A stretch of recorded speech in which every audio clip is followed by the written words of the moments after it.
ஹர ஹர சங்கர மகாதேவ. திருச்சிற்றம்பலம்.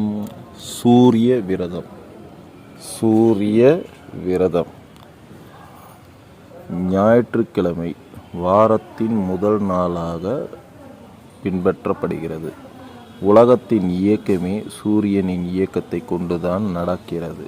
உலகத்தின் இயக்கமே சூரியனின் இயக்கத்தை கொண்டுதான் நடக்கிறது. சூரியோதயத்திற்கு முன் காலையில் விழித்து அன்றாட கடமைகளை செய்ய வேண்டும். மனிதர்கள் மட்டுமல்லாமல் எல்லா உயிர்களும் சூரியோதயத்தின் போது கண் விழிக்கின்றன. ஓரறிவு முதல் 6 அறிவு வரை எல்லா உயிர்களுக்கும் ஜீவாதாரமாக சூரியன் திகழ்கிறது. அதனால் வாரத்தின் முதல் நாளை சூரியனுக்குரிய நாளாக ஏற்படுத்தினர். தமிழின் 5 காப்பியங்களில் முதல் நூலான சிலப்பதிகாரத்தில் கடவுள் வாழ்த்தின் தொடக்கமே ஞாயிறு போற்றுதும் என்றே தொடங்குகிறது.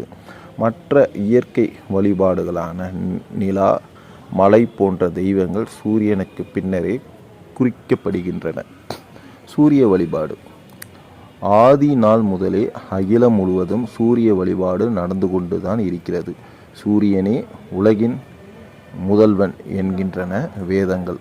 கண்களால் காண முடியும் தெய்வம் சூரியனே என்றும் அவனையே முன்னிலைப்படுத்தி மந்திரங்கள் பலவும் ரிக் வேகத்தில் சொல்லப்பட்டுள்ளன.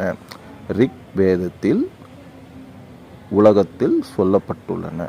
உலகத்தின் இருளை போக்குவதற்கான ஜோதியினை உருவாக்குபவன் சூரியனே என்கிறது யஜூர் வேதம்.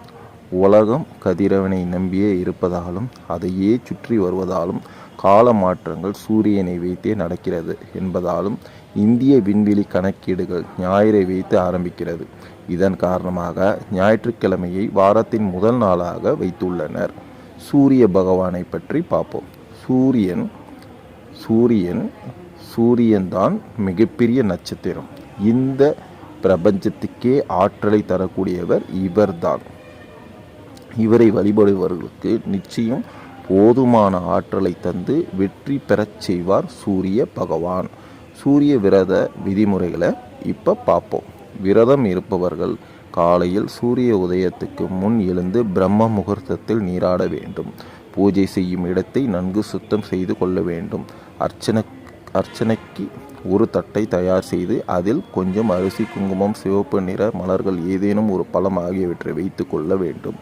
விளக்கை ஏற்றிக்கொண்டு அதை சூரியன் உதிக்கும் திசை நோக்கி வைத்து ஒரு சிறிய சொம்பில் தண்ணீரை எடுத்து சூரிய பகவானை நோக்கி வழிபட்டு கொண்டே அந்த அர்ச்சனை தட்டின் மீது தீர்த்தம் போல் தெளிக்க வேண்டும். பூஜை முடிந்தவுடன் நீங்கள் சாப்பிட வேண்டியது ஏதேனும் இனிப்பு வகையாக இருக்க வேண்டும். குறிப்பாக வெல்லம் சேர்த்து செய்யப்பட்ட இனிப்பை சாப்பிடலாம். அதன்பின் மாலை வரை தண்ணீர், பால் தவிர வேற எதுவும் சாப்பிடக்கூடாது. காலை முதல் மாலை வரை சாப்பிடாமல் விரதம் இருந்துவிட்டு மாலையில் சூரிய அஸ்தமனத்துக்கு முன்பாக சாப்பிட்டு விட வேண்டும். ஒருவேளை சூரிய அஸ்தமனத்துக்கு முன்பாக சாப்பிடவில்லை என்றால் கட்டாயம் அன்றைய நாள் முழுக்க சாப்பிடக்கூடாது. அடுத்த நாள் காலை சூரிய உதயத்துக்கு பின்னர் தான் சாப்பிட வேண்டும். இப்போ அதனுடைய பலன்களை பார்ப்போம். சூரிய விரதம் மேற்கொள்பவர்களுக்கு உடல் ஆரோக்கியம் மேம்பட்டு ஆயுள் நீடிக்கும். கொடிய நோய்கள் எதுவும் அண்டாது. முகத்தில் ஒரு வசீகரம் உண்டாகும். சமூகத்தில் பிறர் மதிக்கின்ற சூழ்நிலை உங்களுக்கு நிச்சயம் ஏற்படும். பொருளாதார வளர்ச்சி உண்டாகும். துஷ்ட சக்திகள், செய்வினை, மந்திரிகம் போன்றவை சூரிய விரதம் இருப்பவர்களை நிச்சயம் அண்டாது. ஆகையால் சூரிய விரதம் அவசியம் மேற்கொள்ளுங்கள். உற்றார் உறவினர்களுக்கு சொல்லிக் கொடுங்கள். வாழ்க வளமுடன், வாழ்க வளமுடன், வாழ்க வளமுடன். நல்லதே நடக்கட்டும். நாராயணா.